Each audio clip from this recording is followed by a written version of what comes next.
Assalamualaikum Profesor Agus. Waalaikumsalam warahmatullahi wabarakatuh. Alhamdulillah, selamat datang di kampus Tursina IBS, Profesor.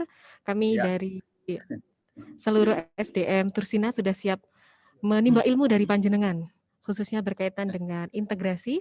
Dan hari ini sudah hadir di Zoom meeting ini SDM yang terdiri atas guru, kemudian murabi-murabiah serta staf kependidikan, dan juga tidak lupa telah hadir di antara kita semua ada jajaran tim manajemen yang nanti juga akan diwakili oleh Ustadz Nur Abidin untuk pembukaan seperti itu. Baik, mungkin Profesor untuk agendanya bisa saya mulai, nggih? Ya, siap. Baik, bismillahirrahmanirrahim. Assalamualaikum warahmatullahi wabarakatuh. Waalaikumsalam. Oh, itu. Alhamdulillahirrahmanirrahim. Wassalatu wassalamu ala rasulillah la haula wa la quwata illa billah. Yang saya hormati Profesor Agus Purwanto selaku pemateri kita pada siang hari ini dalam salah satu agenda dan rangkaian dari Professional Development Series. Selamat datang Profesor. Semoga nanti para SDM kita bisa belajar banyak dari panjenengan seperti itu. Shalawat serta salam semoga tetap tercurahkan kepada Nabi Muhammad SAW. Semoga kita nanti bisa menjadi bagian dari penerima syafaat beliau. Amin ya rabbal alamin. Ustaz dan Sadah yang saya hormati, untuk memulai sesi pada siang hari ini bersama dengan Profesor Agus, mari kita awali bersama dengan bacaan basmalah bersama-sama.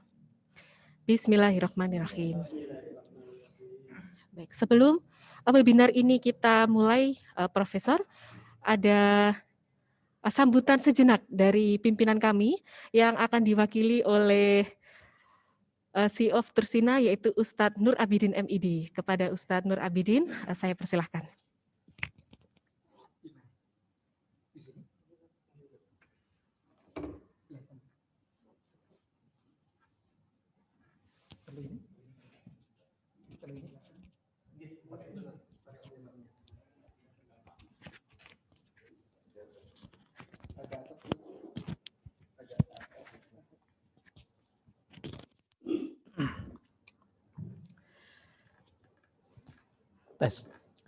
Bismillahirrahmanirrahim. Assalamualaikum warahmatullahi wabarakatuh. Alhamdulillah wassalatu wassalamu ala Rasulillah wa ala alihi wa ashabihi wa mawalah. Wala haula wala quwata illa billah. Rabbi shrah li sadri wa yassir li amri wahlul 'uqdatam min lisani yafqahu qawli. Amin ya rabbal alamin. Hadaratul kiram yang kami muliakan, kami hormati guru kami Al-Hajj Profesor Agus Purwanto, Doctor of Science. Alhamdulillah beliau menyempatkan hadir di tengah-tengah kita, di tengah kesibukan beliau yang luar biasa. Terima kasih Prof, sampun hadir. Yang kami hormati dan kami muliakan, yang kami hormati dan kami muliakan segenap para tim direksi dan manajemen, khususnya di sini telah hadir Ustadz Insinyur Sentot Eko Parijatno selaku senior advisor kita dan sekaligus juga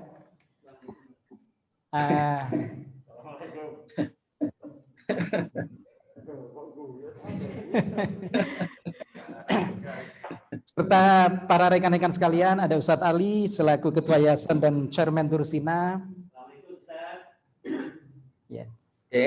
Tangan serta segenap para direksi yang tidak mungkin saya sebut namanya satu persatu, dan secara khusus segenap para asatidz dan asatidzah yang hari ini hadir dan mengikuti webinar yang luar biasa ini secara online.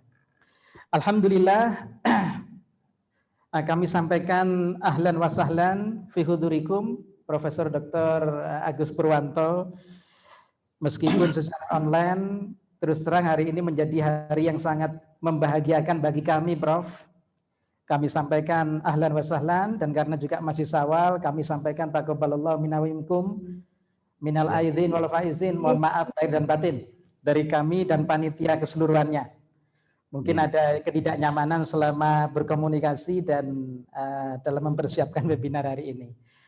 Baik, saudara sekalian, yang saya hormati Profesor Dr. Agus Purwanto. Jadi yang pertama untuk menyingkat waktu, terus terang saja Prof, pertemuan hari ini menjadi sangat spesial untuk kami semua, wabil khusus saya sendiri, karena saya masih ingat ketika tahun 2010-an, mungkin 2010, 2011, 12 nih.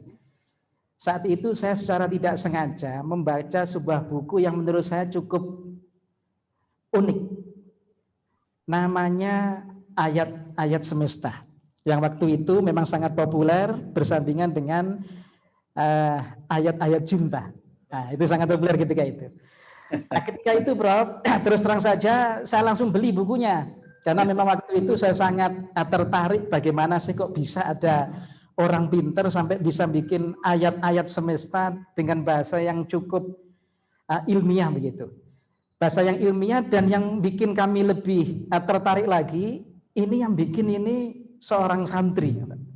Santri, terus setelah kami baca, santri yang di situ juga sudah sampai pada tataran studi di Jepang. Nah, saya tidak tahu ketika nulis itu apa sudah sampai Jepang, Prof. Cuma terakhir sudah sampai Jepang, Sudah pulang. Ya, alhamdulillah. Sehingga ketika itu kami bayangkan kira-kira nih apa ya, mungkin orang sepinter beliau itu bisa ketemu langsung. Nah, waktu itu kami bayangkan aja nggak berani.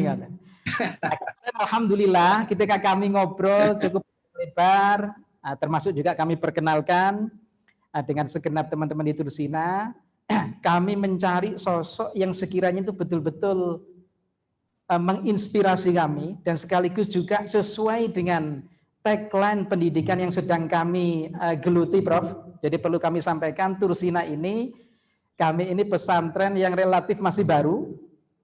Kami berdiri lebih kurang tahun 2012, operasional 2014. Masih sangat baru, tetapi dengan semangat yang saya pikir hampir mirip dengan ketika panjenengan nulis buku ayat-ayat semesta itu, Bro. Sehingga kami apa kira-kira pakar, orang yang betul-betul bisa menginspirasi kami, sekaligus memberikan bimbingan dan penguatan terhadap apa yang sudah kami lakukan di sini. Sehingga muncullah nama Prof. Agus Purwanto, yang ketika itu langsung kami kontak dengan setengah yakin nggak yakin beliau kira-kira berkenan atau tidak itu. Ternyata kok alhamdulillah panjenengan berkenan dan kami sangat senang sekali.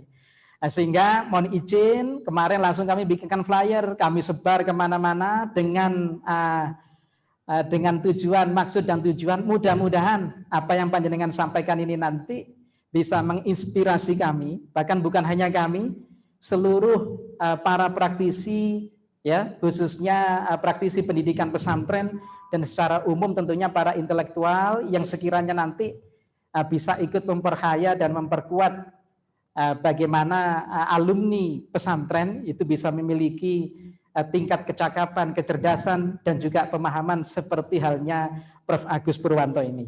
Amin. Saya kira itu Prof. Agus, karena ini hanya pengantar. Sekali lagi kami sampaikan jazakumullah khairan katsira atas kehadiran dan berkenannya.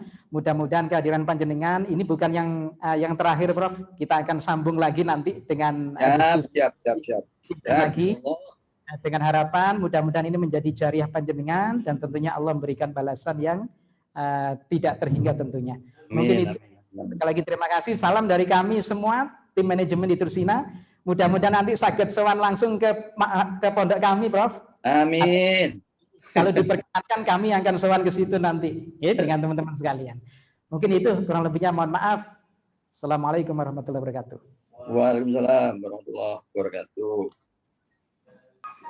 Baik, saya sampaikan terima kasih kepada Ustadz Nur Abidin atas sambutan yang sudah beliau sampaikan, dan telah sampailah kita pada inti acara, yaitu penyampaian materi yang akan disampaikan oleh Profesor Agus Purwanto. Dan mari kita sambut bersama Ustadz Agus, dan saya persilahkan. Bismillahirrahmanirrahim. Assalamualaikum warahmatullahi wabarakatuh. Alhamdulillahirabbil alamin. wassalatu wassalamu ala asyrofil anbiya wal mursalin nabiyina Muhammadin wa ala alihi wa sahbihi ajma'in, amma ba'd. Qala Allah Ta'ala fil Qur'anil Karim, yarfa'illahu alladhina amanu minkum walladhina utul ilma darajah. Al-ayah. Alhamdulillah, pimpinan asatid dan asatidah lembaga pendidikan Tursina, ya, saya nggak tahu ini bagaimana sejawat saya Pak Sentot ini menceritakan saya di depan para asatidah ini, sehingga kemudian glorifikasinya membuat saya agak gimana begitu ya. Ya, jadi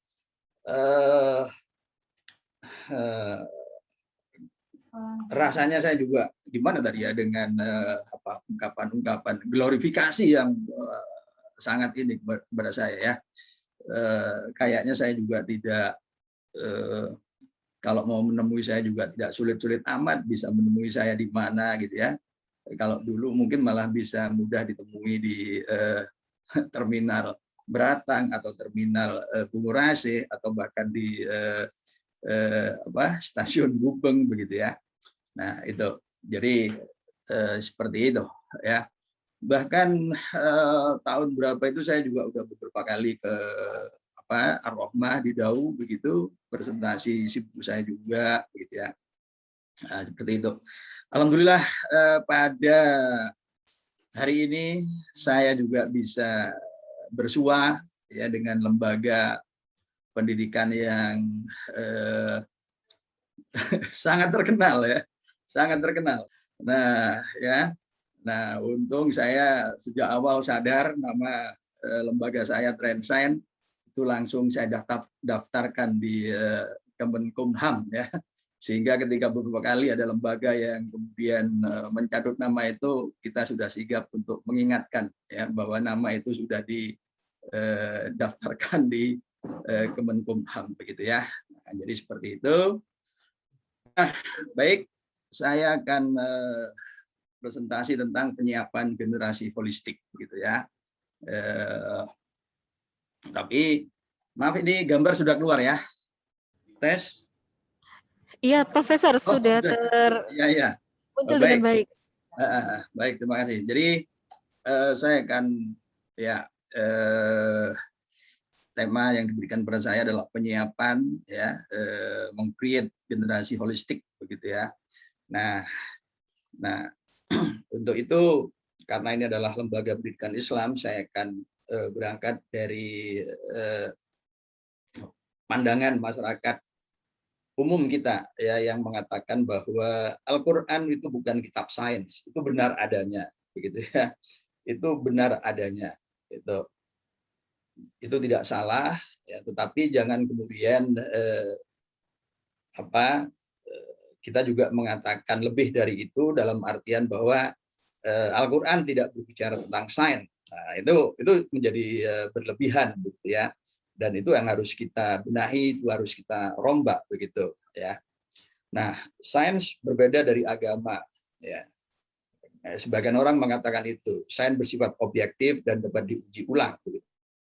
Ya, itu betul, sains memang seperti itu. Tapi apakah agama sepenuhnya kemudian tidak bersifat objektif ya, atau bersifat subjektif? Itu juga sesuatu hal yang kita harus pilah-pilah dengan cermat begitu ya. Jadi tidak kemudian dipertentangkan gitu.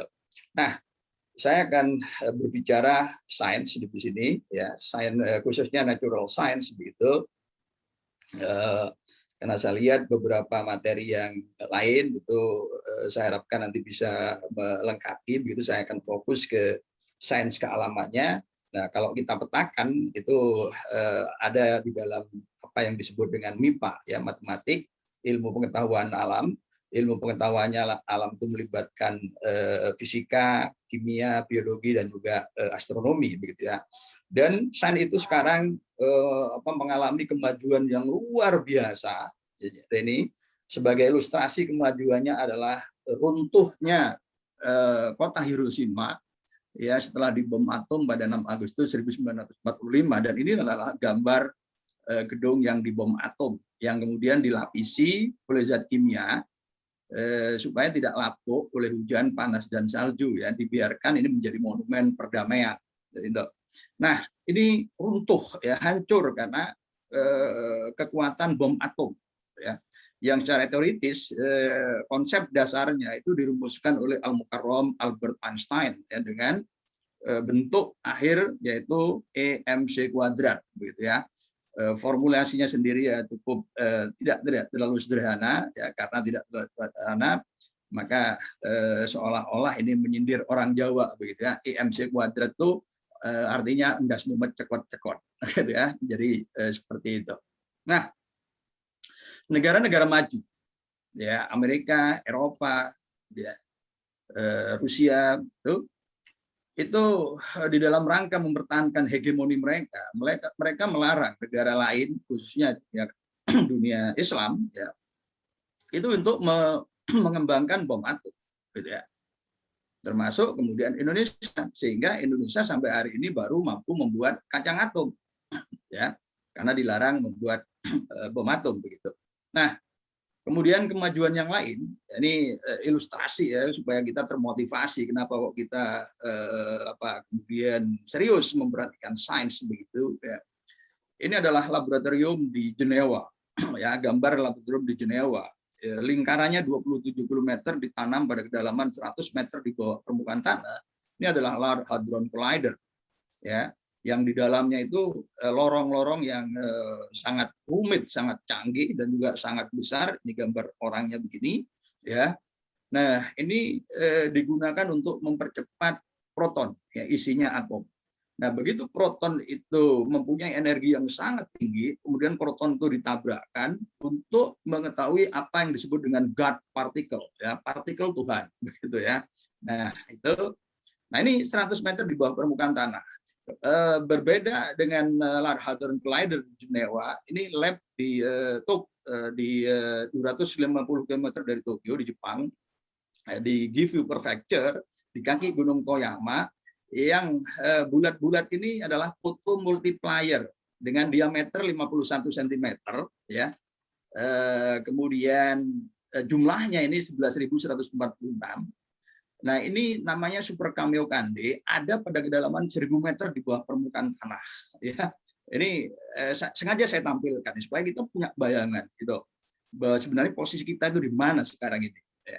Nah, ini kalau running, lab ini terisi 50.000 ton air super murni, ya. Orangnya keluar, kemudian diisi 50.000 ton air murni.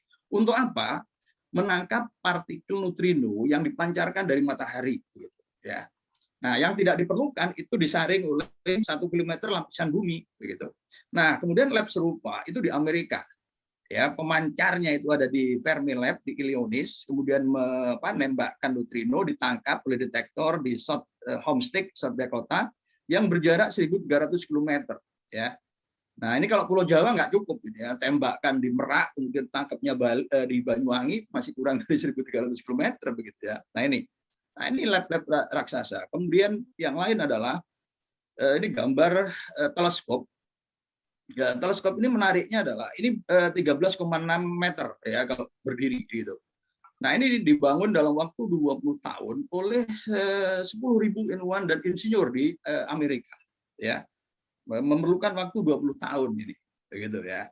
Nah, tentu kita bisa membayangkan, ya, 10.000 ilmuwan insinyur gajinya berapa, lalu 20 tahun, nah ini berapa anggarannya, ya.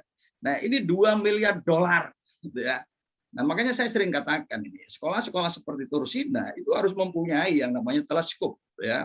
Bukan lagi teleskop yang harganya 10 juta, tapi minimum itu teleskop yang computerized, ya, yang 60 juta itu, sehingga kemudian bisa mengamati lalu dikontrol dengan komputer, bisa mengikuti pergerakan Jupiter, ya. Ini harus punya, begitu. Sebab kalau enggak punya, ya, ini mau apa yang diandalkan dari sisi keunggulannya, begitu.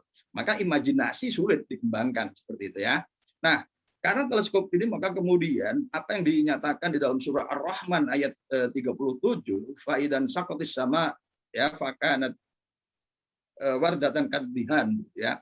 Jadi langit pecah seperti mawar yang berpendar begitu ya. Ini baru bisa dipahami dengan lebih baik ketika lahir teleskop. Dan teleskop ini menariknya adalah tidak mengorbit, tidak berdiri di bumi, tapi mengorbit sekitar 500 km dari bumi. Jadi gambar-gambar ini, teleskop Hubble, kemudian Long Beach Line di Amerika, Super K di Jepang, dan LHC di Eropa, itu seperti mau menjawab surat Ar-Rahman ayat 33. Ya ma'syarul jinni wal insi istata'tum an tanfudu min aqtaris samawati wal ard fanfudu la tanfuduna illa bisultan, begitu ya. Wahai bangsa jin dan manusia, tembuslah oleh kalian langit dan bumi. Tapi kalian nggak bisa tembus itu kalau kalian nggak punya sultan. Dan sultan dalam ini adalah knowledge is power, begitu ya.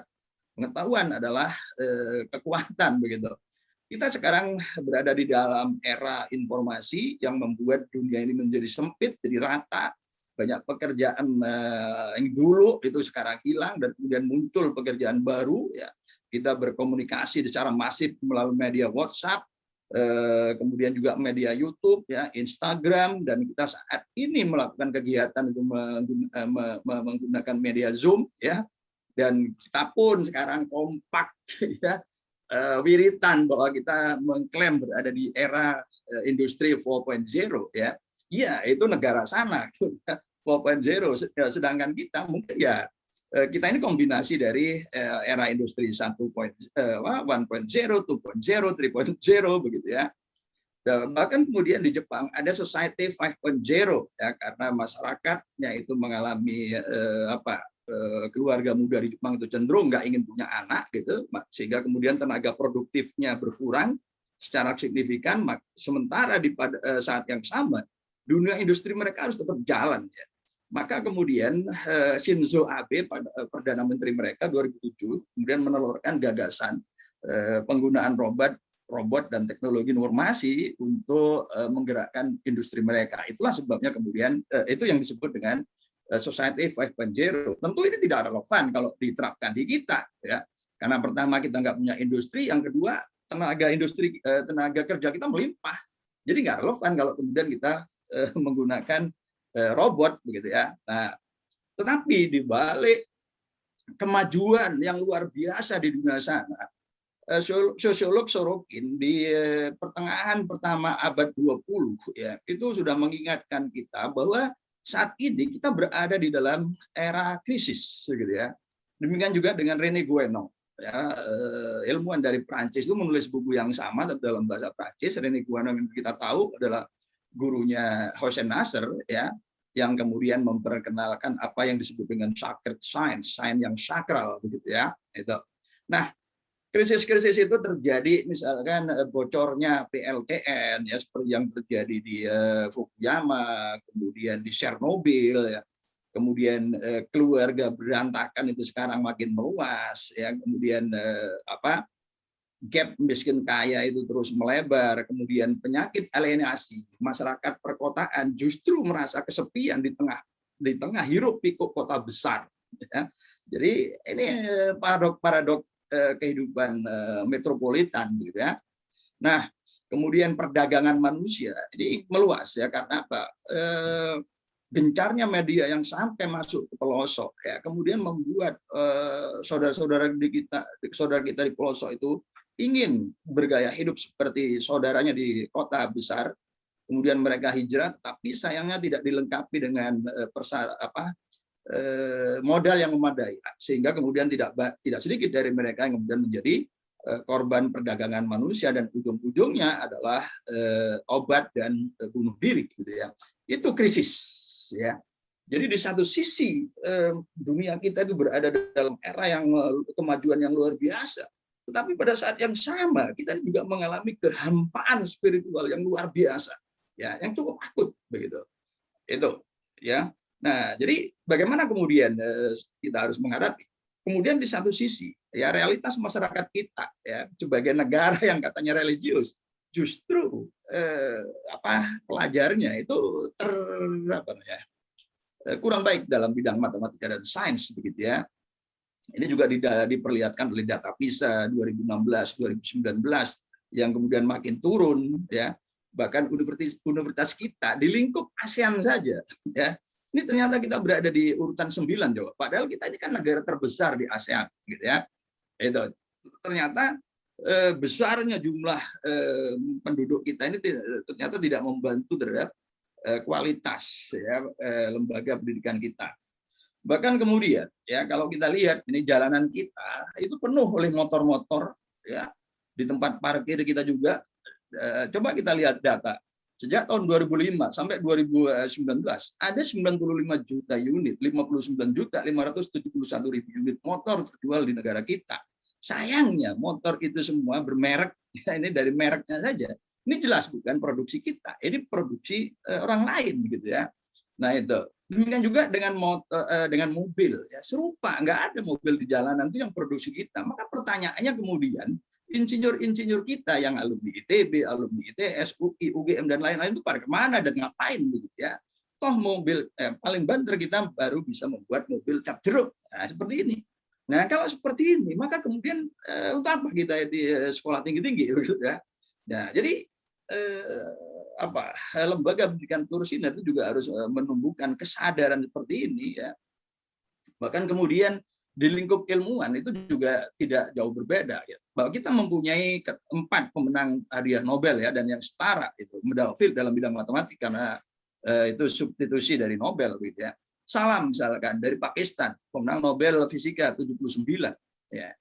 Nah, kemudian Ahmad Zuhail ya 99 dalam bidang kimia, itu orang Mesir. Kemudian Maryam Mirzakhani dalam bidang matematik, ya Mendalfield ini orang Iran. Aziz Shankar itu orang Turki, Nobel Kimia 2015. Tapi menariknya adalah 4 orang ini, ya 3 orang, Zuhail, Maryam, dan kemudian Shankar, itu setelah lulus S2 dari negaranya masing-masing, mereka melanjutkan studi dan menetap di Amerika hingga saat ini. Sedangkan Salam itu telah lulus dari Islamabad, melanjutkan studi di Inggris, ya menetap sekian tahun di Inggris, lalu pindah ke Italia, begitu ya. Jadi tidak ada dari mereka itu yang kemudian tumbuh dan berkembang sebagai ilmuwan di negaranya sendiri gitu. Tentu ini kemudian pertanyaannya mengapa demikian? Apakah negara-negara ketiga khususnya negara Islam itu tidak memungkinkan tumbuh dan berkembangnya tradisi ya ilmu dan ilmuwan begitu ya. Nah, ini sesuatu yang harus kita renungkan, harus kita jawab begitu ya. Nah, kalau kita melacak ya sekedar melacak ke belakang maka yang dituding sebagai penyebab itu semua adalah karya Al-Ghazali Tahaffudzul Falasifah begitu ya, yang akibat dari buku ini kemudian umat secara efektif itu menghindari menjauhi pengetahuan-pengetahuan rasional ya seperti filsafat, logika dan fisika, matematika dan sejenisnya itu ya. Bahkan kemudian ketika Ibn Rus melakukan pembelaan melalui kitabnya Tahafud at-Tahafud ternyata efeknya tidak sedahsyat dari Tahaffudzul Falasifah ya, karena kita tahu bahwa Al-Ghazali itu adalah juru bicara terkemuka dari kalam Al-Asy'ari begitu ya. Nah itu. Nah, tapi di akhir abad 20 di Amerika ada perkembangan yang menarik ya, ada kajian relasi agama dan sains begitu. Salah seorang tokohnya adalah Ian Barbour ya. Guru besar theoretical physics yang kemudian beliau mempelajari dan studi lagi di bidang teologi ya dan menjadi teolog mendirikan The Center for Theology and the Natural Science begitu. Nah, beliau menulis beberapa buku ya yang tentang agama dan sains begitu. Dan yang terakhir itu adalah When Science Meets Religion yang sudah diterjemahkan dalam bahasa Indonesia yaitu Juru Bicara Tuhan. Nah, di dalam buku ini Barbour ya mendeskripsikan bahwa ada 4 hubungan antara agama dan sains ya. Yang pertama adalah hubungan konflik dan ini yang memang cukup paling populer ya. Bisa dikatakan yang paling populer relasi konflik ini. Kemudian relasi lain ya mungkin yang ini ya ogah-ogahan orang melakukan kajian independen begitu dan kemudian ini dialog agak serius tapi yang paling serius itu adalah integrasi gitu ya. Jadi disinilah lembaga seperti Tursina ya atau lembaga saya Trensan itu berusaha untuk masuk ya bagaimana kemudian agama dan sains ini diintegrasikan ya itu jadi alih-alih konflik tapi justru kita melakukan integrasi dan saya menulis baru 2 buku ya 1 buku dengan membaca kitab. Nah, di dalam buku ini saya mencoba dari 800 ayat yang ada di alam itu, bagaimana ayat-ayat itu kemudian menjadi sumber ide, begitu ya, sumber ide. Ini bagus kalau kemudian kita sampaikan kepada peserta didik kita ya. Dari ayat-ayat itu kita ajukan pertanyaan-pertanyaan kritis logis. Nah, kemudian dari pertanyaan itu kita beri jawaban sementara, dan jawaban sementara itu kita jadikan hipotesa ya. Kita jadikan hipotesa, lalu di follow up dengan observasi, eksperimen ya, lalu konseptualisasi begitu ya. Nah, kalau dalam bahasa formal akademiknya ini menjadi epistemologi ya, sumber informasi dari bangunan ilmu pengetahuan begitu. Dan kalau kita ya integrasi ini tentu kita harus berangkat dari keyakinan dasar ya, pemahaman dasar bahwa Islam itu adalah agama yang sempurna seperti yang disampaikan di dalam surah Al-Maidah ayat 3. Al-yauma akmaltu lakum dinakum wa atmamtu alaikum nikmati wa raditu lakumul Islam madina, begitu ya. Nah, kesempurnaan Islam ini harus terwakili dalam trilogi Tuhan, alam dan manusia, begitu ya. Gitu. Tetapi sayangnya umat Islam itu hanya fokus pada kajian-kajian tentang agama ya, tentang Tuhan, tentang surga dan neraka, halal dan haram begitu. Nah, umat Islam abai terhadap persoalan alam, dan kemudian yang fokus ke sini itu adalah orang-orang Barat. Maka orang-orang Barat itu kemudian menghasilkan ilmu pengetahuan yang luar biasa yang seperti saya jelaskan tadi, begitu ya. Nah ini mereka menjadi sedemikian dikdayanya, menjadi sedemikian powerfulnya, begitu ya. Nah itu padahal Tuhan melalui kitab sucinya Al-Quran itu mendeskripsikan ayat alam ini ya, itu 5 kali lebih banyak daripada ayat fikih gitu ya. Sayangnya umat Islam lagi-lagi hanya fokus pada persoalan agama, dan agama direduksi menjadi persoalan fikih dan tasawuf, itu problemnya gitu ya. Maka ke depan kita harus melakukan intensifikasi ya, kajian Al-Quran ya, bagaimana Al-Quran memandang alam, dan juga kita mengkaji alam itu sendiri. Jadi harus ada orang dalam jumlah yang lebih banyak daripada saat ini, dan itu dengan sadar harus kita lahirkan ya, gitu. Jadi holistik di sini adalah pemahaman yang utuh ya tentang ini trilogi Tuhan, alam dan manusia ini, gitu ya. Kalau kita berbicara sains, berbicara tentang alam, itu sebenarnya itu adalah perintah Tuhan, perintah Al-Quran, kitab suci. Jadi itu bukan ilmunya orang kafir begitu, nanti akan kita lihat lebih lanjut ya. Nah, di dalam Al-Qur'an yang terdiri dari 6.236 ayat itu 800 diantaranya adalah ayat dengan redaksional alam, dan itu 5 kali lebih banyak daripada ayat fikih. Tetapi sayangnya 10 abad terakhir ini para ulama menghabiskan waktu, tenaga dan dana hanya untuk fokus pada 160 ayat fikih itu ya. Nah, ayat-ayat alam diantaranya adalah ini ya, yang paling kanan itu tentang benda langit, sama Al-Qamar, Ahillah. Kemudian yang berikutnya itu adalah hewan, ya, Al-An'am, binatang ternak, Al-Baqarah, Sambibtina, Himar, Al-Fil, gajah. Kemudian logam, ya, kemudian waktu, ya, waktu siang, malam, kemudian fajar, kemudian tanam-tanaman, ya, An-Nabat, Al-A'nab, An-Nahil. Nah, kemudian alam ya, al-ard, jabal, gunung dan seterusnya ya. Bahkan kemudian tentang akal sendiri di dalam Al-Qur'an menariknya disampaikan 49 kali ya.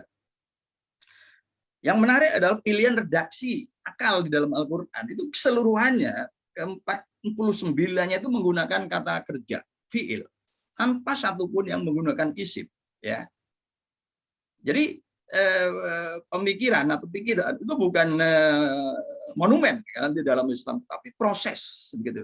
Dan menariknya lagi, dari 49 fiil itu 48-nya adalah fiil mudhari, hanya 1 yang fiil madi. Jadi berpikir sebagai sejarah itu hanya 2%. 98%-nya adalah proses berpikir yang sedang dan akan berlangsung ya. Dan menariknya lagi, 24 dengan dhamir antum ta'qilun ya. Kalau antum dengan takkilun itu contohnya adalah ya Inna anzalnahu Qur'anan Arabiyyan la'allakum ta'qilun. Inna ja'alnahu Qur'anan Arabiyyan la'allakum ta'qilun. Nah, ayat yang kita baca ini seolah-olah seperti ucapan Al-Qur'an yang sampai pesannya itu sampai kepada kita. Kami turunkan Quran berbahasa Arab. Kami jadikan Quran berbahasa Arab supaya kalian pikirkan, gitu ya. Jadi lembaga pendidikan kita ini bukan sekedar memperkenalkan Al-Qur'an dan kemudian mengandalkan terjemahan, tetapi inna anzalnahu Qur'anan Arabiyyan. Ya, jadi Arabiannya itu juga harus di stressing, gitu ya. Itu karena apa? Karena la'allakum ta'qilun. Jadi di sini kalau dari perspektif hukum ya, ini seperti mendekati apa yang fatwakan oleh Imam Syafi'i yang hukumnya wajib, gitu. Sedangkan kalau dengan hum yaqilun itu pihak ketiga, ya. Itu kaumun yaqilun. Nah, itu bisa jadi ya kita, bisa jadi bukan, dan itu ada 22 ayat ya. Nah, 8 diantaranya itu berbicara tentang alam. Jadi persoalan alam itu harus ada orang yang belajar itu, dan itu bisa jadi kita, bisa jadi bukan, tapi harus ada, gitu ya. Jadi ini semacam fardu kifayah. Nah, menyinggung bahasa Arab tadi ya, menyinggung generasi holistik ya, yang harus tahu sainsnya, kemudian harus tahu kitab sucinya, begitu ya. Jadi kitab suci. Jadi kalau dalam bentuk praktis ini bagaimana kemudian kitab suci ini adalah bagian dari konten ya, konten dan kemudian frame ketika berpikir tentang sains yang dipelajari, gitu ya. Nah, misalkan ini ya, ada fakta yang menarik di dalam Al-Qur'an ya. Kalau kita lihat ini tentang menurunkan air ya, Al-Qur'an itu menggunakan 5 redaksi yang berbeda. Yang pertama adalah anzala minas sama ya, dan nazzala minas sama. Ini sama-sama bermakna menurunkan tetapi dengan intensitas yang berbeda. Dengan fa'il yang sama, huwa ya, jadi dia telah menurunkan gitu air dari langit. Tapi kemudian ada yang anzala, ada yang anzalna. Ini dengan fa'il nahnu. Demikian juga dengan nazzalna, gitu ya. Apa bedanya anzala dengan anzalna? Iya, dari sisi teks hanya berbeda di huwa dan nahnu. Tapi ini kan berbicara tentang hujan. Maka riset kita, pengetahuan kita, ini bukan lagi wilayah tafsir, tapi kita harus berusaha mencari jawaban ya tentang proses turunnya air di masa lampau. Karena fiilnya ini adalah fiil madi. Ya, kata kerja lampau. Jadi telah kami turunkan, begitu. Telah dia turunkan. Sedangkan yang air saat ini dan akan datang diturunkan itu adalah redaksi yang kelima, wa yunazzilu alaikum minas sama'i ma'. Begitu. Justru ayat yang bercerita tentang diturunkannya air di masa lampau itu lebih banyak daripada yang air diturunkan. Air akan diturunkan, air sedang diturunkan ya. Nah, ini. Dan kita tentu nggak percaya kalau ini hanya permainan redaksional belaka, karena di ayat yang lain Allah mengatakan wa ma khalaqnas sama wal arda wa ma bainahuma la'ibin wa ma khalaqnas sama wal arda wa ma bainahuma batila wa ma khalaqnas samawati wal arda wa ma bainahuma illa bil haq. Ya, tidaklah kami ciptakan langit bumi dan di antara keduanya itu dengan main-main, dengan sia-sia, tetapi kami ciptakan dengan hak. Nah, itu. Maka pilihan redaksi ini pun juga hak. Ada tujuan. Pertanyaannya apa tujuannya? Jawabannya harus riset. Ya, ini bukan lagi sebatas tafsir, gitu ya. Mengapa? Karena itu tentang air yang diturunkan di masa lampau. Ya, ini harus riset jawabannya. Nah, seperti itu. Nah, Al-Qur'an ya berbicara tentang prinsip, tentang konten, isi, lalu dengan pendekatan eksplisit, implisit, dan simbolik. Ya. Nah, tentang holistik di lembaga pendidikan kita, saya akan turun ya. Tadi saya singgung bahwa relasi paling banyak ya tentang agama dan sains itu adalah relasi konflik, begitu ya. Nah, ini saya ambil contoh dalam bidang di fisika ya, di kimia, begitu ya. Tentang ini sebenarnya berangkat dari kelahiran sains di Eropa ya, berangkat dari 3 pertanyaan sederhana bahwa terdiri dari apa saja realitas itu, dan kita lihat bahwa alam ini berubah ya, daun-daun berguguran, terang jadi gelap, siang jadi malam, dan seterusnya berputar terus.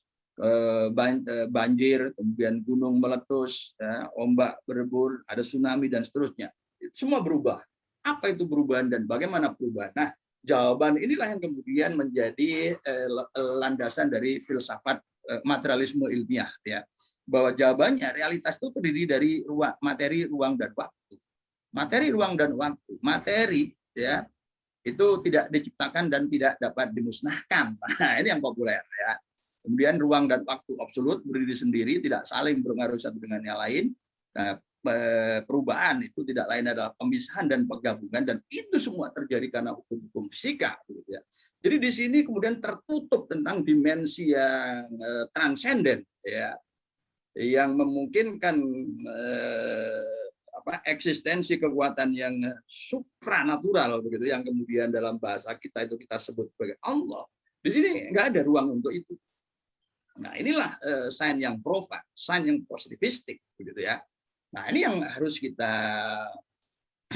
sikapi sebelum kemudian kita mengajarkan pengetahuan ilmu-ilmu kepada peserta didik kita, begitu ya. Seperti di SMP, SMA, gitu. Ini yang terkenal. Dan tentu pernyataan itu akan bertentangan dengan arkanul iman. Ya, bahwa rukun iman kita ada 5, ada 6. Iman yang pertama percaya pada Allah, gitu. Allah sebagai apa? Ya, diantaranya ada Allah sebagai pencipta. Alladzi ahsana kulla syai'in khalaqahu. Ya. Jadi dia yang menciptakan, ya, segala sesuatu dan kemudian membaguskannya, gitu ya. Tapi dengan prinsip materi tidak diciptakan tadi, seolah-olah ini ada pengecualian. Bahwa Allah tidak menciptakan materi. Nah, ini kan berarti bermasalah. Ya, itu. Jadi generasi holistik itu generasi yang kemudian berpikir kritis bahwa setiap doktrin, ya, setiap prinsip yang diajarkan benar nggak ini dalam perspektif tauhid, gitu ya. Dasar dari agama kita, begitu. Demikian juga dengan yaumil akhir. Dengan materi tidak dapat dimusnahkan, itu tentu bertabrakan dengan rukun iman yang kelima tentang yaumul akhir. Ya. Jadi prinsip materialisme itu harus kita luruskan. Itu. Dan prinsip ini kemudian kan di dalam sains kan dikembangkan, ya, oleh Albert Einstein yang melahirkan apa yang disebut dengan eternal and static universe. Jadi jagat raya kita ini adanya seperti di masa lampau tak hingga dan di masa akan datang yang tak hingga, tidak mengalami perubahan, tidak tercipta dan tidak akan musnah, begitu ya. Jadi tentu di sini kemudian menegasikan, menolak eksistensi dan juga peran Tuhan, begitu. Nah, itu yang dibuat oleh Albert Einstein. Padahal mestinya kita datang kepada Einstein mengatakan, "Syekh, teori ente salah," begitu ya. Loh, kok tahu kalau teoriku salah? Kita katakan bahwa kitab suci saya mengatakan wasama abanainaha bi'aidin wa inna lamusiun. Jadi langit itu inna lamusiun, kami luaskan. Ya, kami luaskan. Jadi meluas begitu ya, mengembang begitu. Jadi tidak statik begitu ya. Ini tapi masalahnya kita grogi semua Einstein, yang kita nggak percaya diri gitu. Bahkan kemudian kita benar nggak nih ya, bagaimana kita maknanya itu ya. Nah itu. Jadi seperti itu. Tapi Einstein, tapi kemudian Einstein diingatkan ya oleh astronom muda Edwin Hubble ya, yang mengamati dan mendapatkan apa yang disebut dengan fenomena redshift ya, pergeseran sinar merah gitu. Yang itu berarti bahwa sumber cahaya yaitu galaksi-galaksi itu sedang menjauhi kita gitu ya. Nah, kalau galaksi itu menjauhi kita berarti jagat raya kita itu meluas ya. Dan inilah yang disebut dengan the expanding universe, bahwa jagat raya kita mengembang. Dan Einstein menerima ya data itu, kenyataan itu. Makanya kemudian Einstein melakukan taubatan nasuha dengan ungkapan terkenal ya ketika Einstein yang mengemukakan tadi static universe dari itu, Einstein melakukan pertobatan dengan mengatakan this is the biggest blunder of my life. Ini adalah kesalahan terbesar dalam hidupku, begitu ya. Cuma sayangnya yang meluruskan itu bukan kita. Kita udah terlanjur grogi nih, gitu loh ya. Nah, oke. Jadi itulah pengetahuan positivistik yang dituding sebagai biang kerok penyebab krisis peradaban modern. Ya. Jadi krisis peradaban modern, meluasnya hubungan free sex, kemudian meluasnya alienasi, kecenderungan bunuh diri, ya, penjajahan yang meluas yang cenderung tak terkendali. Biang kerok dari semua itu ternyata tidak lain adalah sains positivistik itu sendiri, ya. Itu analisis formalnya begitu, seperti yang disampaikan tadi oleh Sorokin, kemudian Rene Guénon, ya, dan ilmuwan-ilmuwan sosial lainnya begitu. Oke, ya. Sekarang kita kan berada di dalamnya. Kemudian bagaimana sikap kita terhadap sains yang ada saat ini, sains yang kita ajarkan kepada peserta didik kita? Maka yang pertama kita harus melakukan penyucian. Yang kedua adalah spiritualisasi, ya. Ini contohnya yang pertama tadi, ya. Ini. Nah, jadi itu contoh yang pertama tadi, ya, bahwa materi nanti materi tidak disebutkan, tapi sukses dari fisika Newtonian itu kemudian juga menghasilkan apa yang disebut dengan mechanical worldview, pandangan dunia mekanik. Dalam pandangan dunia mekanik itu Tuhan dan alam itu diilustrasikan sebagai pembuat jam dan jamnya. Mula-mula pembuat jam ini nggak punya jam dan pengen punya jam, ya. Lalu mikir, saya tak buat jam yang seperti apa, ukurannya berapa, mau analog atau digital, bentuknya bulat, ya, melingkar, kotak atau elip, warnanya apa, itu semua dipikirkan. Setelah semua gagasan itu ada, maka kemudian pembuat jam itu membuat jam. Tapi menariknya adalah setelah jam itu jadi, maka jam itu kemudian ditaruh, ya, di tempat yang jauh, kemudian pembuat jam itu memandangi dari kejauhan, membiarkan jam itu berjalan dengan sendirinya, sampai juga rusak dengan sendirinya. Itulah ilustrasi Tuhan dan alam, ya. Seperti yang di dalam di kalangan para ahli tasawuf, ya, pun bukan zan mufian fahbab tuan ukrofa faholak ukholkon fabi arafun. Mulanya aku adalah perbendaharaan yang tersembunyi. Aku ingin dikenal. Maka aku menciptakan makhluk dan melalui aku mereka mengenalku, begitu, ya. Jadi awalnya Tuhan sendirian, sepian dalam kesendiriannya, gitu, ya. Maka kemudian menciptakan makhluk supaya mengenal diriku, begitu, ya. Nah, ini yang sangat populer di kalangan para ahli tasawuf, gitu. Jadi setelah alam jadi, ya, gitu, maka kemudian Tuhan itu membiarkan alam itu berjalan dengan sendirinya. Tuhan hanya menonton, ya, berjalan tanpa campur tangan Tuhan lagi, gitu, ya. Seperti jam itu, ya, yang jam pakai jarum atau yang digital itu udah jalan dengan sendirinya tanpa sampai rusak, tanpa harus dibanting. Dengan kata lain bahwa Tuhan itu telah pensiun, ya, Deus atheosis. Jadi Tuhan telah nggak ikut cawe-cawe lagi. Tuhan memang menciptakan alam, tapi setelah itu nggak cawe-cawe lagi. Maka alam berjalan dengan hukum-hukum mekanik yang sudah ditetapkan di dalamnya. Maka kalau saya melempar objek ini ke atas, maka objek ini pasti jatuh. Bukan lagi insya Allah jatuh. Gitu loh, ya. Ini pandangan dunia mekanik. Sukses dari mekanika Newtonian tadi, ya. Itu yang dengan filsafat materialisme ilmiah tadi itu, ya. Nah, jadi Tuhan telah pensiun. Tentu kita nggak suka dengan pandangan ini, gitu, ya, dengan gagasan kepensiunan Tuhan. Tapi ketidaksukaannya ini nggak boleh kemudian hanya sekedar tidak suka, tapi kita harus tawarkan gagasan alternatif yang kita katakanlah gali dari sains itu sendiri, dan kemudian kita ramu dengan konsep yang ada dalam kitab suci, ya. Nah, teman-teman yang punya latar belakang fisika tentu paham dari kurva ini. Ini jadi saya ambil kurva yang garisnya putus-putus ini, ya. Ini menggambarkan probabilitas, ya. Ini kan ini radius, ya. Ini titik pusat atom hidrogen. Ini menggambarkan probabilitas mendapatkan elektron, ya, pada jarak misalkan 2, 4, 6, 8 dan seterusnya, ya. Nah, kalau pada nilai ini 2, berarti nilainya itu 0. Berarti elektron itu tidak boleh berada pada lingkaran yang berjari-jari 2. Ini kan 3 dimensi gambarnya, karena ini R, ya. Juga tidak boleh berada pada jarak 8, tapi bisa berada pada jarak yang lain. Nah, ini kalau saya gambarkan sebagai 3 dimensi, ya, elektron itu seperti permukaan kelereng, bisa berada di dalam, ya, kurang dari 2, kemudian bisa di antara ini, antara 2 dan 8, kemudian bisa di luar sini. Ya. Tetapi menariknya, ini satu kelereng saja ya, meskipun gambar ketiga ini sebenarnya satu kelereng.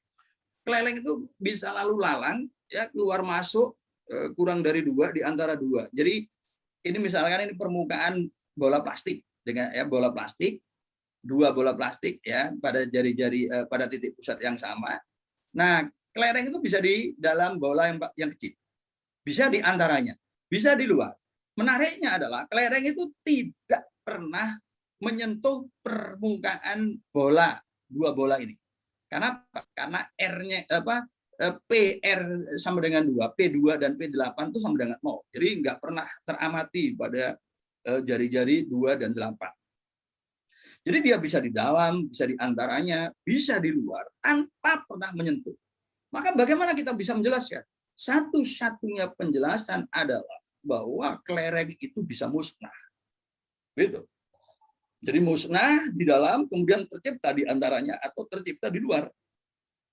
Jadi ketika dia pindah dari dalam ke tengah atau pindah dari dalam keluar, dia tanpa harus melewati permukaan bola plastik kecil maupun besar.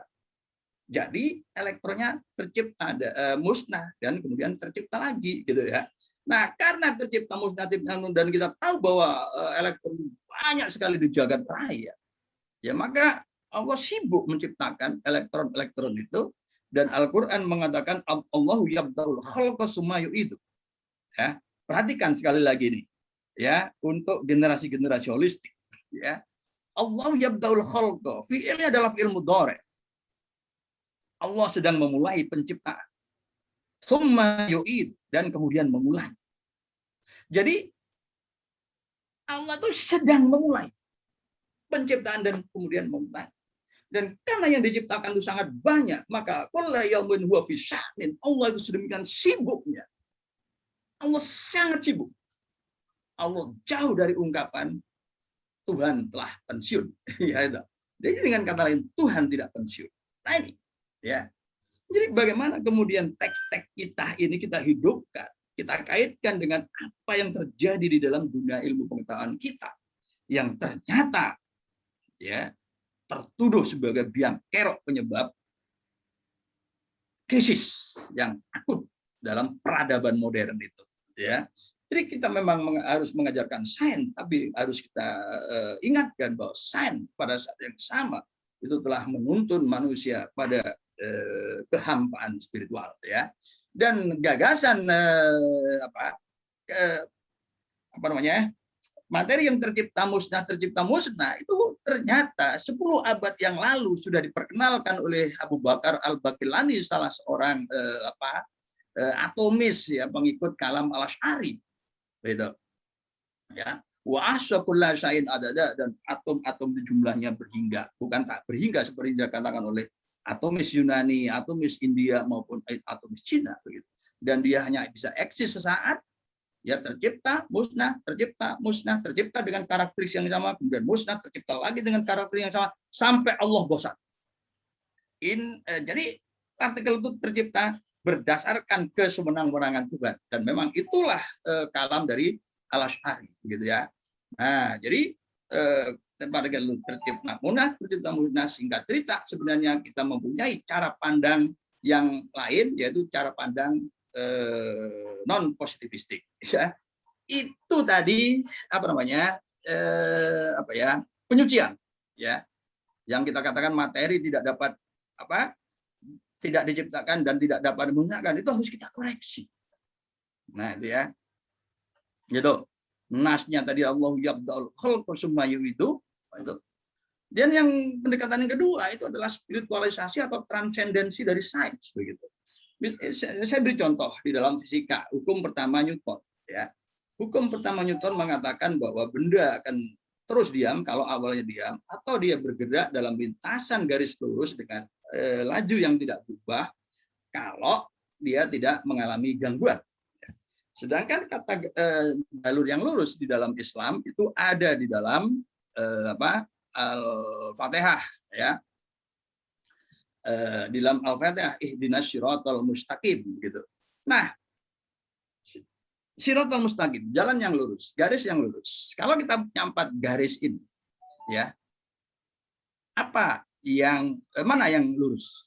Tentu kita sepakat bahwa garis nomor 3 lah yang disebut garis lurus. Nah, garis lurus atau garis nomor 3 itu dibanding 3 yang lain 1, 2, dan 4 ya, yang menghubungkan titik yang 2 titik yang sama A dan B, maka garis lurus itu adalah garis yang bagaimana?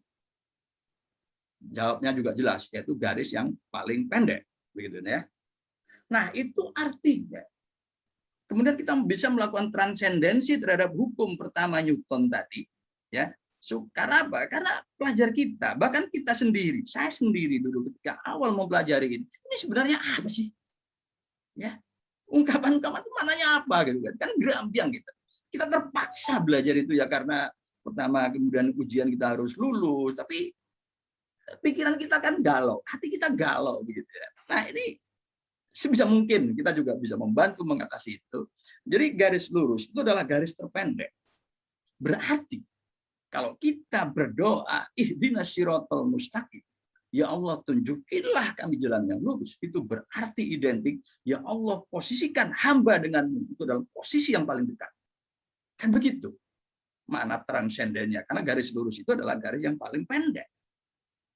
Dan garis lurus itu terjadi kalau menurut hukum Newton pertama tadi adalah kalau kita tidak mengalami gangguan. Ya. Nah, ini jadi gangguan-gangguan itu menyebabkan seseorang hamba itu jauh ya, menjauh dari Sang Pencipta. Nah, inilah satu contoh transendensi ya yang bisa kita buat di dalam fisika ya. Contoh yang lebih praktis, ini kaitannya dengan teknologi, dengan produk. Nah, ini biasanya kaitannya dengan fikih ya. Nah, ini kan tentu ya fikihnya seperti ini ya. Ini kan terpaksa membuat orang yang pipisnya itu berdiri, ya darurat berdiri begitu ya. Itu. Apalagi kalau kemudian itu menghadap barat, menghadap ke Mekah. Wah, udah ini sudah menyalahi anjuran dari Rasulullah, maka ini harus dirancang sebisa mungkin. Pertama tidak berdiri, yang kedua tidak menghadap Ka'bah, membelakangi Ka'bah begitu kan. Demikian juga dengan Western style closet ini ya. Tuh.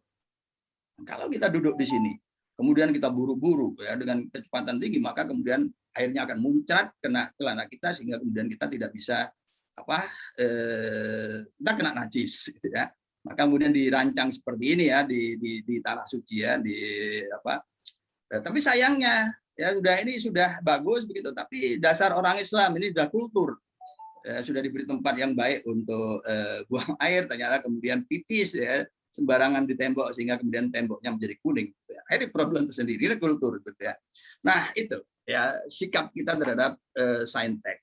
Kemudian tadi saya akan beri contoh bahwa ayat-ayat Al-Quran kita itu harus kita jadikan sebagai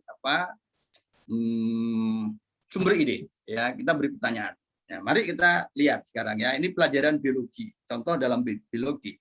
Di dalam surah Al-Insan, surah ke-76 ya, ayat ke-17 disebutkan wa yusqawna fiha ka'san kana mizajuha zanjabila ya. Para penghuni surga kelak di dalamnya itu akan diberi minuman secangkir ya, campuran jahe gitu ya. Gitu. Ini menarik. Ya. Kenapa kok wedang jahe? Ya kalau untuk orang Malang mungkin wajar lah ya, karena Malang dingin. Tapi bagi orang Surabaya, Jakarta, Makassar yang panas, jahe nggak terlalu menarik. Ya. Orang Surabaya akan tertarik kalau misalkan dijanjeni es degan atau jus sirsat. Ya, bisa sekaligus untuk mengobati kanker. Ya. Atau es degan dari saya sebutkan. Tapi nyatanya Al-Quran menyebut bahwa minuman penghuni surga itu adalah wedang jahe. Gitu. Apa kelebihan jahe? Jawabnya harus riset. Ini bukan lagi tafsir, riset. Nah, gitu ya. Jadi spirit riset ini bisa ditumbuhkan dari sini, begitu. Karena kita tahu bahwa ternyata yang menarik adalah bahwa jahe itu bukan minuman, bukan tanaman khas Saudi, begitu ya. Gitu.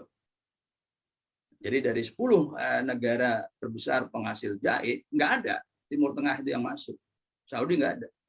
Tapi 9 itu adalah Asia Selatan dan Asia Timur, Asia Tenggara, termasuk Indonesia, dan 1 Afrika Nigeria.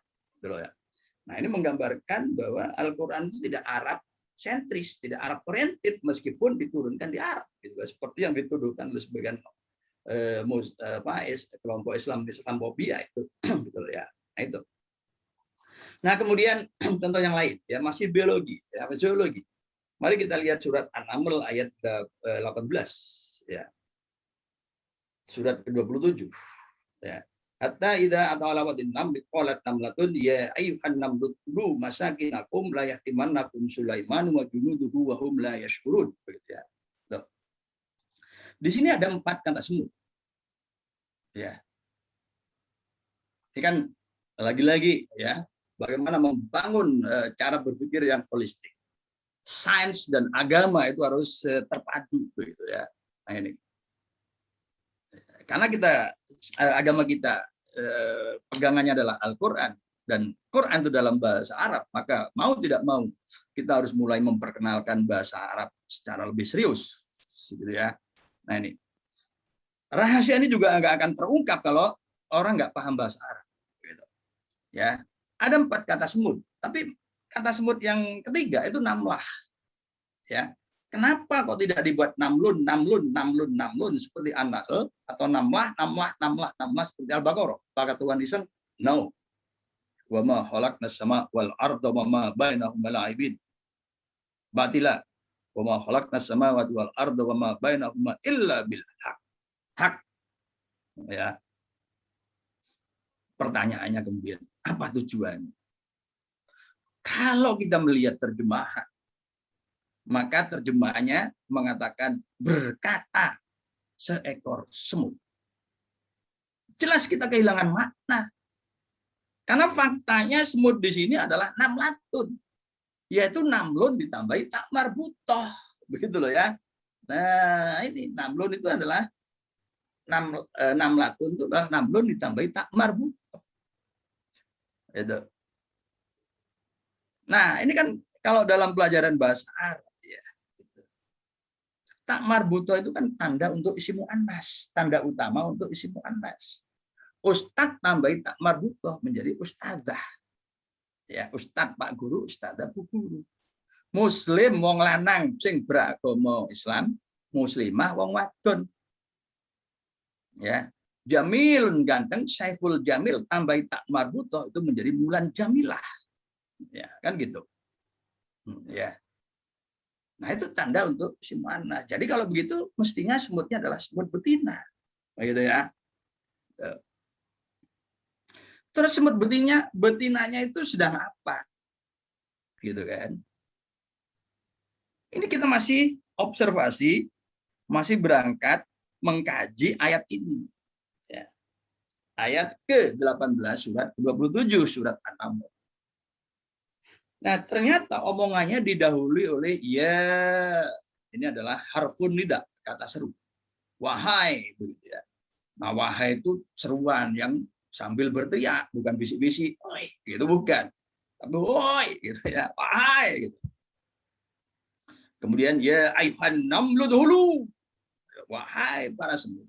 Udhulu mlebu sira kabeh. Ya, ini masakinakum ke dalam rumah-rumah kalian. Ini adalah fi'il amr. Ya, kata kerja perintah. Berarti semut ini memerintah, sedang memerintah para semut. Ada seekor semut betina yang sedang memerintah. Ya. Kalau kemudian kita tarik dalam hierarki sosial kita. Siapa? Satu orang yang punya wewenang untuk memerintah, untuk memberi komando, untuk memberi instruksi. Tidak lain adalah pemimpin.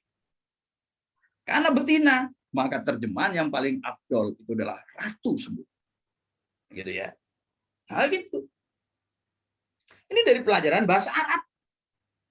Namlatun tak marbutoh, fiilnya pun adalah kolat, bukan kola. Ya, yang menandakan bahwa Fa'ilnya itu adalah dia perempuan tunggal, begitu. Qalat Aisyah, qala Rasulullah, begitu. Ya. Jadi semutnya betina, begitu. Jadi terjemahannya itu bukan seekor semut, itu iya bisa, tapi kan menjadi sangat minimalis, gitu ya. Itu. Padahal kalau kita tahu bahasa Arabnya ini mestinya ratu semut, begitu. Berkata seekor semut, saya bisa bertanya, semutnya jantan atau betina? Loh, saya kan bukan biolog, tapi kan paham bahasa Arab, gitu kan? Mestinya bisa menganalisa dari sini. Nah, gitu ya. Nah, tetapi karena ratu semut itu tidak muncul eksplisit dalam bentuk malikatun namal, maka kemudian diajukan sebagai hipotesa bahwa pemimpin komunitas semut itu adalah semut betina, ratu. Bikin proposal, ya, penelitian, dibuat langkah-langkah struktur, ya, apakah benar komunitas semut dipimpin oleh seekor ratu, ya, begitu. Nah, penelitian berikutnya adalah apa kok yang dipilih itu semut, ya, menjadi narasi perjalanan Nabi Sulaiman di lembah semut. Padahal di sana tentu juga ada hewan-hewan yang lain seperti orong-orong, kecoa, tengu, undur-undur, kunang-kunang. Tapi kenapa nama surat ini tidak dipilih surat Al-Orong-Orongu atau surat Al-Kecoa? Faktanya semut sudah dipilih oleh Allah menjadi bagian perjalanan Nabi Sulaiman, dan juga nama surat berarti semut itu punya kelebihan. Seperti hanya kalau kita memilih salah seorang murid kita untuk ikut olimpiade matematik, olimpiade fisika, berarti yang kita pilih itu yang paling jago dalam matematik dan paling jago dalam bidang fisika. Nah, karena semut dipilih, berarti semut punya keistimewaan. Apa keistimewaannya? Itu bukan lagi tafsir, tapi riset. Jadi disinilah riset dan kitab suci itu bertemu. Inilah cara berpikir holistik yang harus kita tumbuh kembangkan kepada peserta didik kita, ya. Nah, ini ya. Ini ada contoh yang ini. Dua ayat ini serupa, ya. Allahul ladzi sakhkhara lakumul bahra. Jadi dia yang menundukkan untukmu laut litajriya agar berjalan fulku kapal fihi di dalamnya, di laut itu biamri dengan perintahnya. Tapi yang kedua, wasahrolakumul fulka, kami tundukkan untukmu kapal supaya litajriya fil bahri, supaya dia berjalan fil bahri, di laut, bi amri. Jadi kalau dari si maknanya itu mirip gitu ya. Tapi yang pertama itu yang ditundukkan laut. Tapi yang kedua yang ditundukkan itu kapal. Tapi intinya sama, supaya kapalnya itu bisa berjalan. Tapi yang satu ditundukkan lautnya, tapi yang satu ditundukkan perahunya, begitu kan ya. Lakumul bahroh, gitu kan. Itu kan maf'ul ya, maf'ul bih begitu. Tapi yang kedua maf'ul bihnya adalah fulkah. Ya, kalau maf'ul bih kan mansub, dibaca fathah kalau tunggal, gitu kan. Nah, yang pertama itu pada konstruksi apa? Ini perahu. Karena perahu itu terbuat dari kayu, sifat dasar kayu itu terapung. Gitu loh ya. Nah, kemudian dibuat perahu seperti ini ya. Nah, supaya dia bisa berjalan, maka lautnya ditundukkan, tenang, begitu ya, tidak berombak luar biasa, tenang. Kemudian perintah dikirimkan angin bisa berjalan, maka ini adalah rekayasa perahu, ayat yang pertama. Tapi yang kedua tadi kan diperintah ditundukkan vulkannya, ya. Nah ini saya cenderung mana ini dari vulkannya. Ini adalah kapal-kapal besar, kapal-kapal modern yang terbuat dari besi, baja, logam. Sifat dasar dari logam itu adalah tenggelam. Nah, sekarang supaya dia bisa berjalan, dia tidak boleh tenggelam. Bagaimana supaya dia tidak tenggelam? Supaya ini maka harus ditundukkan. Maka dibuatlah lempeng. Lempeng itu kemudian dibuatlah bejana yang ada ruangan sedemikian rupa supaya air tidak masuk. Gitu loh ya. Kalau dia tidak masuk, maka dia akan terapung dan kemudian dengan baling-baling dia bisa berjalan, gitu loh ya. Nah ini, ya, ini ayat yang serupa. Ini makanya harus dibarengi dengan pemahaman bahasa Arab, ya, kepada asatid-asatidnya. Mohon maaf ini, karena apa? Karena ya lembaga ini kan lembaga pendidikan Islam yang mungkin dari sisi biaya dan lain-lain kan sudah bisa ya menyelenggarakan program-program ini ya dengan media-media yang memadai begitu ya. Jadi seperti itu ya. Jadi begitu ya. Nah, ini tadi yang sudah saya singgung tadi ya. Nah, ini harus dikoreksi ini tadi. Nah, ini ya. Ini tadi penjelasannya di depan tadi, maaf ini ya. Adanya di sini ya. Jadi ini harus menurunkan. Nah, kalau menurunkan besi itu dari atas. Nah, ya. Jadi seperti itu. Nah, saya tidak akan. Ini kalau mukjizat, ya saya akan melihat ini dari si mukjizat besi itu sampai ayat 25 ya. Ini lihat, ini surat Al-Hadid ayat 25 besi ya, besi menurunkan. Ini ayat 25. Wa anjalna hadida. Ini wa anjalna ma'umul kitab. Nah, sekarang ini kalau dari si mukjizat ini begini ya. Surat ke-57 surat Al-Hadid ayat pertama sampai 25 kita hitung lafal Allah ini subhanallah 1 ya. Ini 2 3 4, 5, ya. Kemudian ini 6, 7, 8, 9, 10, 11, 12, 13, 14 ya. 11, 15, 16, 17, 18, 19, 20, 21, 22, 23, 24, 25, 26 ya. Ada 26 lafal Allah di dalam surat Al-Hadid ayat pertama sampai ayat 25 yang bercerita tentang diturunkannya besi tadi yang kemudian kita manami sebagai atom besi gitu ya. Atom besi. Mari kita lihat tabel ini ya, guru-guru kimia ini, tabel periodik ini. Coba kita lihat ini, Fe. Ya, angka di pojok atas adalah 26. Ini disebut nomor atom. Menyatakan jumlah elektron, jumlah proton atom besi itu sama dengan lafal Allah di dalam surat Al-Hadid kan begitu ya. Nah, ini kalau untuk anak-anak kan senang ini gitu ya. Ini para ulama tentu nggak nyambung ini. Karena ini persoalan kimia gitu ya. Gitu.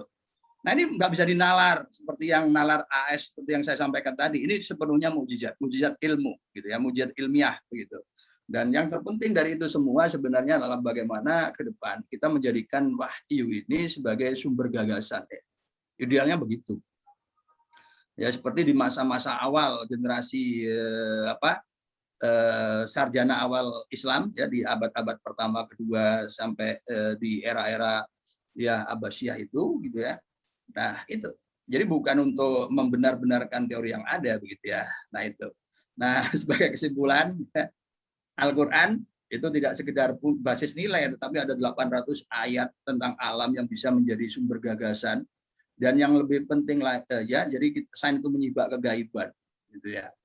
Nah, banyak hal gaib yang dulu gaib, kemudian sekarang menjadi tidak gaib, tapi tetap saja ada hal gaib baru. Dulu tentang janin itu kita nggak tahu, tapi sekarang janin ya di kandungan seorang ibu 5 minggu, 6 minggu tahu ya dengan USG. Tahu kelaminnya kan sudah menjadi tidak gaib lagi gitu ya. Dan yang tidak kalah pentingnya adalah bagaimana kita membangun mindset rahmatan lil alamin, bahwa mindset rahmatan lil alamin itu adalah memberi, itu harus produsen.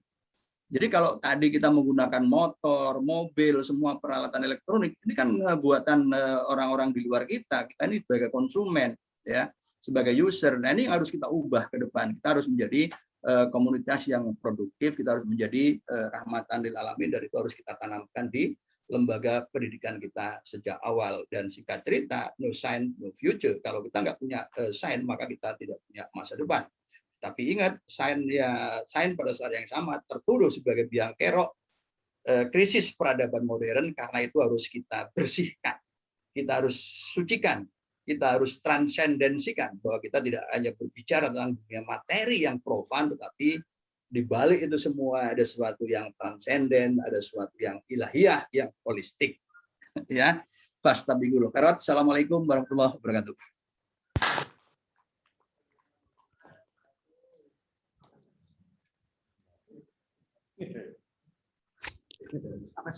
Luar biasa sekali pemaparan dari Profesor Agus, sangat menginspirasi dan tentu saja memberikan banyak sekali insight baru, khususnya bagi para guru kami di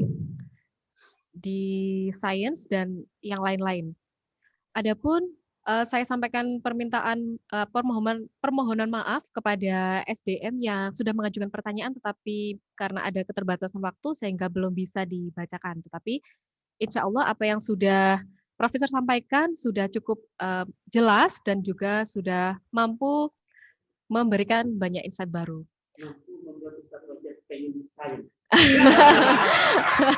Langsung Ustadz Rajab ingin pindah menjadi guru sains. Baik. Untuk acara selanjutnya, apalagi tadi baru tahu begitu Prof, ketika ada hubungan 26 di tabel kimia itu, ternyata juga ada hubungannya dengan ayat yang ada dalam Al-Quran seperti itu. Nah ini baru tahu saya juga. Baik, untuk penutup Profesor, ini akan ada closing statement dari manajemen yang akan diwakili oleh Ustadz Nur Abidin. Kepada Ustadz Nur Abidin, saya persilahkan. Ya, monggo. Baik, terima kasih Prof. Agus. Bismillahirrahmanirrahim. Ini luar biasa sekali.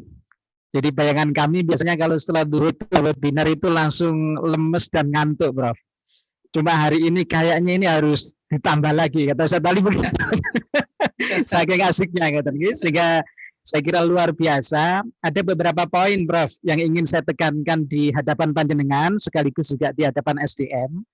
Jadi apa yang bisa kami ambil dari yang panjenengan sampaikan, integrasi sains dan Quran itu memiliki tujuan paling tidak. Ini yang pertama, Prof, ya saya baca. Kalau keliru nanti saya diluruskan, ya. Yang pertama, untuk melakukan purification atau pemurnian. Ketika ada teori-teori yang memang itu bertentangan dengan konsep Islam itu sendiri. Terus, Prof, ya? Oke, itu yang pertama. Kemudian yang kedua, fungsi dari integrasi ini, saya terjawab, ya, ini adalah sebagai upaya untuk spiritualisasi sains atau imersi nilai-nilai ilahiyah dalam kajian sains sehingga tidak terkooptasi oleh filsafat barat dan semacamnya. Ini, Prof, kemudian yang terakhir, jadi berpikir holistik, ini tadi yang kami dapat dari paparan panjenengan, itu adalah berpikir dengan menggunakan pendekatan tafsir sekaligus riset ilmiah. Nah, itu nanti yang kayaknya kita harus perkuat di sini, Ustaz. Prof. Saya kira itu luar biasa. Kemudian yang terakhir, ini mungkin menjawab pertanyaan yang tidak bisa disampaikan tadi. Jadi dari paparan panjenengan kami juga tahu ternyata integrasi sains dan Quran itu bisa mengungkap keajaiban. Saya terjawab, ya. Yang sementara ini keajaiban itu sering kita anggap sebagai sesuatu yang beyond our logic, tapi ternyata dengan integrasi ini keajaiban itu ternyata bisa dijelaskan dan itu menjadi sesuatu yang semakin memperkuat khasanah keislaman, keimanan, dan akidah kita tentunya. Dan yang terakhir, ini sudah saatnya ketika integrasi Quran dan sains ini kita lakukan, maka disitulah mindset rahmatan lil alamin akan tumbuh.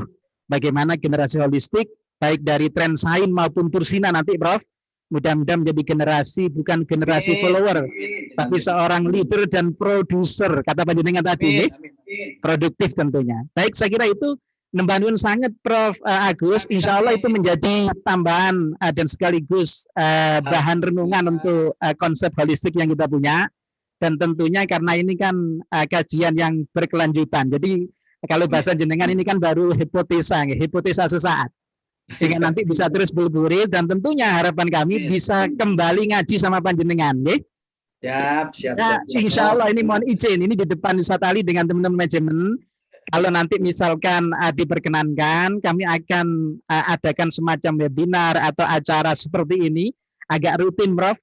Dengan bayangan mudah-mudahan terjadi sinergi yang ataupun semacam kerjasama, sinergi dan dukungan untuk kami di Tursina ini. Dan sekaligus kita juga ingin ngaji ke pakar holistik. Saya kira panjenengan ini pakarnya holistik sehingga eman sekali.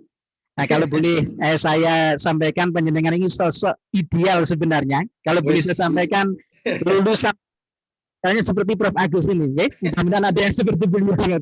Amin. Saya kira itu Prof. Membantu sangat.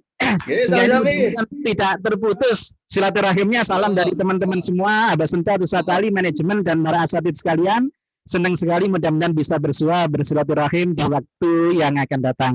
Mungkin itu kurang lebihnya, mohon maaf. Assalamualaikum warahmatullahi wabarakatuh. Waalaikumsalam warahmatullahi wabarakatuh. Oke. Baik. Penutup dari Ustadz Abidin sekaligus mengakhiri perjumpaan kita pada siang hari ini, Profesor. Kemudian alangkah lebih berkah lagi kalau kita tutup pertemuan siang hari ini dengan doa bersama yang akan dipimpin oleh Ustadz Muhammad Rojab. Kepada Ustadz Rojab, silahkan maju ke depan. Seperti itu.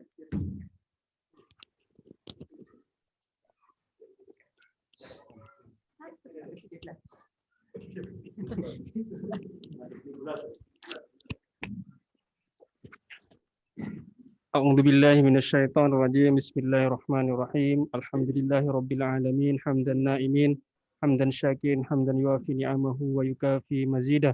Ya Rabbana lakal hamdu kama yanbaghi li jalali wajhikal karim wa 'azimi sultanik.